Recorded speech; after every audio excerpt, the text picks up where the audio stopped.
In this video, we're going to consider the equations of motion.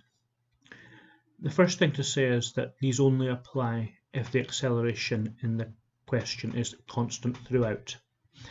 If the acceleration changes, you need completely different methods, A-level methods. Not going to discuss them here. This is only for situations where the acceleration doesn't change throughout the question. Okay, the equations of motion. You know that speed equals distance over time, but these are a little bit more useful, these equations. So first of all, you need to know them. I'll explain what the symbols mean in a minute. You need to know that V equals U plus AT. Make sure that your V and your U are distinguishable from each other, otherwise it's very easy to get them muddled up. You also need to know that S equals UT plus a half AT squared.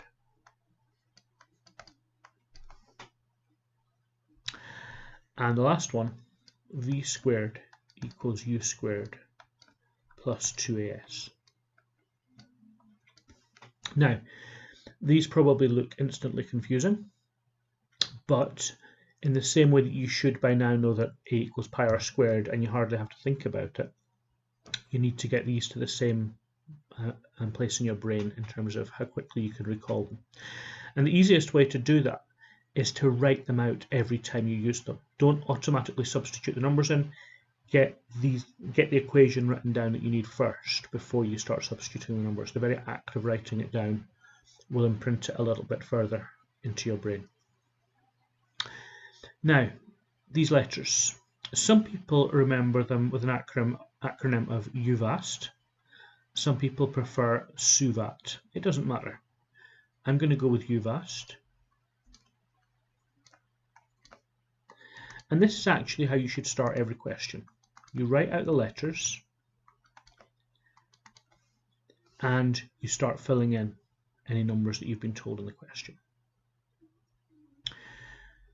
But in terms of what the letters mean, this is the initial velocity. This is the final velocity.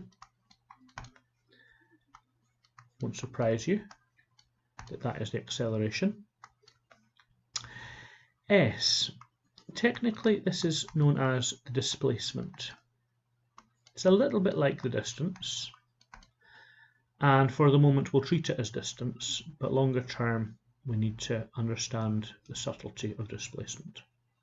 And then T, time. Now it does depend upon the question, but typically you'll be measuring in meters per second for these, meters per second squared for acceleration, meters for displacement, and seconds for time. Some people prefer to write meters per second like that, and meters per second squared like that. That shouldn't surprise you, because you should know your index laws. Seconds to the power of -1 means that the seconds is in the denominator, so meters over seconds. S to the power of -2 means that you get S squared in the denominator, just like that, from your index laws. I don't have a preference, you can do either, although you'll see me tending to use this. Okay, so these are the equations, these are the meanings of the different letters, these are the typical units. Let's see how it actually works in 3 different examples. First one I want to look at, this question here. A car accelerates uniformly at a rate of 2 meters per second squared from a starting speed of 80 meters per second. How far does the car travel during the first 3 seconds? And so immediately you're thinking, well, which equation do I want? There's 3 of them. Do they all work? No, they don't all work. There's one of them that's helpful and the other 2 not so much. And as I said, the place to start is just to write all of these down. Whether you think you need all of these or not, just write them down. And now start filling in what we've been told. The acceleration is uniform, that is, it's constant acceleration. So this uniformly, this is telling you that these equations are good.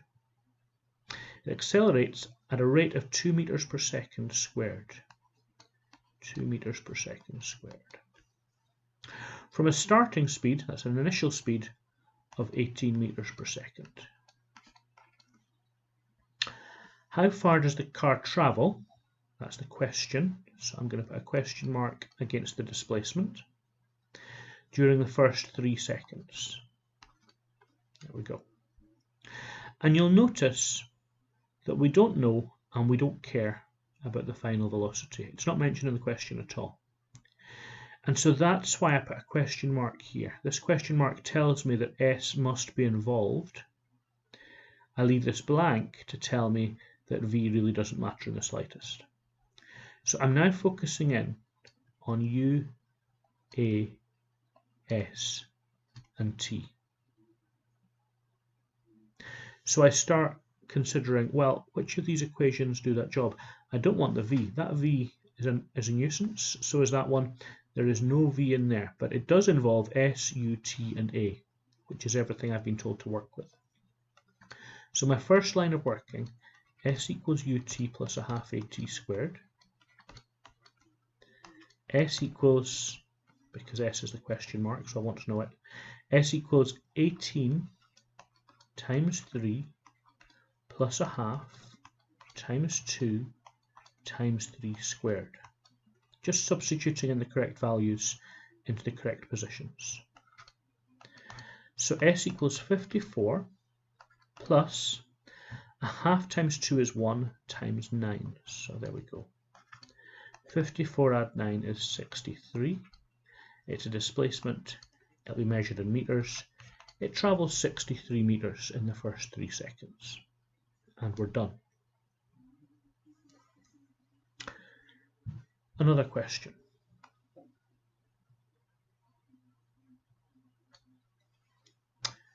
Start in exactly the same way. Don't try to predict which equation it'll be. You'll actually end up taking longer. You'll get more confused. Might even go wrong.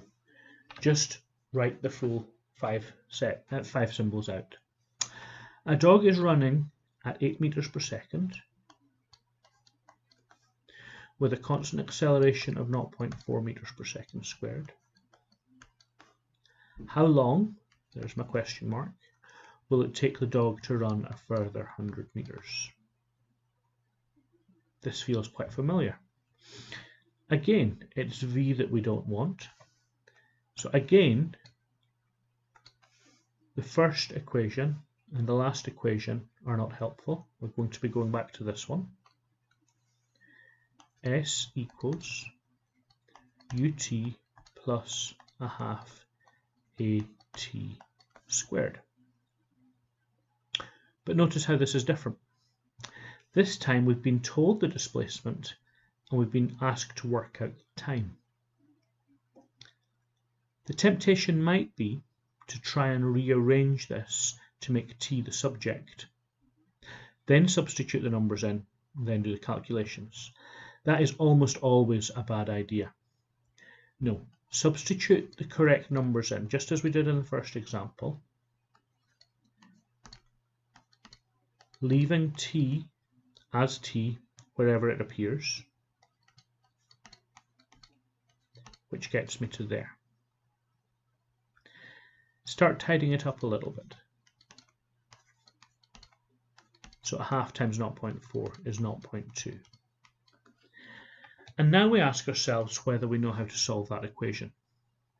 Well, perhaps you might want to pause the video just now and have a think about that. Okay, hopefully you've noticed that it's a quadratic. We've got a t squared. And you should know that quadratics typically, if you're going to solve them, have to be set equal to 0. So for that reason, I'm going to subtract 100 off here and 100 off here. And I'm going to get 0 equals 0.2 t squared plus 8t minus 100. Notice how I've rearranged it into the normal order of the variable squared, then just the variable, and then the constant number on the end. But I would not have thought to do this if I hadn't recognized that it was a quadratic. So you've got to spot that it's a quadratic. Now, solving this. Quadratics. There are three methods of solving quadratics. The first one you should always consider is factorising.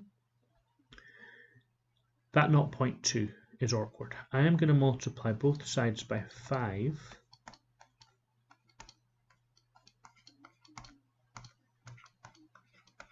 so that this becomes a much easier 1t squared. 0 times 5, of course, is 0. So we try to factorise it.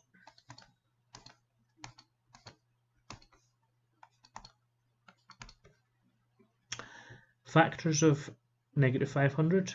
The obvious factors are 50 times 10. And sure enough, 50 times 10 can be used to make a 40 if we're careful about it. I want a positive 40t, so that positive 50t looks promising. Gets me close to the positive 40t. When these multiply, they've got to make a negative, so the signs have to be different. So I think it's that. And then just double check it by mentally re-expanding. T squared plus 50t minus 10t, that's good, making the positive 40t, and positive 50 times negative 10, making the negative 500. It's all working. So it follows that either t plus 50 equals 0, or that t minus 10 equals 0. If I take 50 from each side, I get that. If I add 10 to each side, I get that. But whilst we've been doing all this algebra, we've probably forgotten that this all relates back to a rather practical situation. And you cannot have a negative number of seconds. And yet this is part of the algebra. So I'm not going to get rid of it. I am just going to basically say that I don't want that. The dog needs to run for another 10 seconds if he's going to run another 100 meters. That's that question done. Last one for this video. A particle has an initial velocity. Well, let's immediately start doing this. Again, please don't be lazy. This actually will save you time. A particle has an initial velocity of 10 meters per second. It decelerates at a constant rate of 9 meters per second squared. It's slowing down. I need to put a negative in there. And it slows down until it reaches a velocity of 8 meters per second. And sure enough, the initial velocity was higher than the final velocity. Find the displacement of the particle. This time, it's the time that we don't know about and we don't care about. So I need an equation which will deal with u, v, a, and s. And the only one that I have that does that is v squared equals u squared plus 2as. Again, don't rearrange this. Put the numbers in. 8 squared equals 10 squared plus 2 times negative 9 times s. Make sure your s's don't look like 5s. 64 equals 100. Take 18s. If I take 100 from each side, I've got negative 36 equals negative 18s. Divide through by negative 18. Positive 2 equals s. S is a displacement. This 2 will be 2 meters. And therefore, during this situation, the particle, we'll just say for the moment, it moves 2 meters. One or two other things just to add in before I finish. We'll go back to these equations at the top.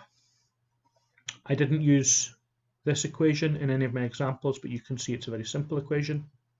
Exactly the same process. Don't rearrange it to start with. Get the numbers in and then solve the equation that results. The other thing is, this is quite interesting. S equals ut plus a half at squared. Let's just have a quick look at it. Let's suppose there was no acceleration. So the particle, the car, whatever, it was just going along at the same constant velocity all the time, no acceleration. A half times 0 times t squared will make 0, and we're just left with s equals ut. Displacement, which is a bit like distance, equals a speed times a time. Distance equals a speed times a time. If I divide through by time, I'm left with speed equals distance over time, which you know from years ago. So this actually is speed equals distance over time, but now they've put in a correction factor to allow for an acceleration that's changing. Sorry, a constant acceleration of a speed that's changing. But notice how careful you have to be. This S is talking about speed. This S is talking about displacement, and the U is talking about the speed or the velocity. So you've got to be very, very careful with your symbols. Year 8, Year 9 maths, S for speed is fine. As we move into more detailed maths, you need to start using these more technically correct symbols. Thank you.